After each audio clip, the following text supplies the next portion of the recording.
নমস্কার। পশ্চিমবঙ্গে আসন্ন বিধানসভা নির্বাচনের প্রার্থীদের খাদ্যাভ্যাস নিয়ে আমাদের যে আলোচনা তার তৃতীয় পর্ব। আজ আমরা আলোচনা করব পশ্চিমবঙ্গের খবরে থাকা একটি বিধানসভা কেন্দ্র, কামারহাটি বিধানসভা, সিপিআইএম প্রার্থী মানস মুখার্জি স্যারের খাদ্যাভ্যাস নিয়ে। কামারহাটি বিধানসভা থেকে উনি 2001 সাল থেকে 2011 সাল অবধি নির্বাচিত হয়েছিলেন। 2011 সালে পরিবর্তনের ঝড়ে উড়ে গিয়ে উনি আবার 2016 সালে সেখানে ফিরে আসেন। 2016 সালে আবারও নির্বাচিত হন ওই একই বিধানসভা থেকে। 2021-এ তার পার্টির মতো তিনিও শূন্যে হারিয়ে যান এবং 2026-এ তিনি আবার ফেরত আসতে পারেন কি না একই বিধানসভা থেকে, সেটি এখন দেখার। ওনার এই যে খাদ্যাভ্যাস তার সম্পর্কিত তথ্য আমরা পেয়েছি আমাদের সকলের প্রিয় TV9 বাংলা থেকে। আমাদের এই প্রতিবেদনের পিছনে ছায়া প্রকাশনী নয়, TV9 বাংলার অবদান অনস্বীকার্য। তাদের প্রতি আমরা চিরকৃতজ্ঞ এবং চিরঋণী।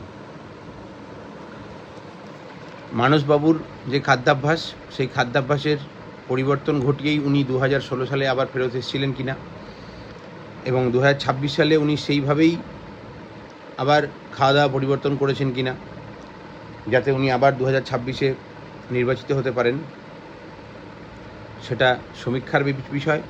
আশা করছি সেই সমীক্ষার রেজাল্ট আমরা পাবো। দেখা যাক মানসবাবুর ভাগ্য পরিবর্তন হয় কি না খাদ্যাভ্যাস পরিবর্তন করে, বা নতুন খাদ্যাভ্যাসে ওনার ভোটাররা আকৃষ্ট হন কি না, সেটি এখন দেখার। পুরো ভিডিওটি দেখুন। ধন্যবাদ। মানসবাবু সকালে খান বাড়িতে তৈরি ওটসের রুটি, বাড়িতে তৈরি ছানা। কোনো দিন উনি উপমা বা রুটি তরকারি খেতেও পছন্দ করেন।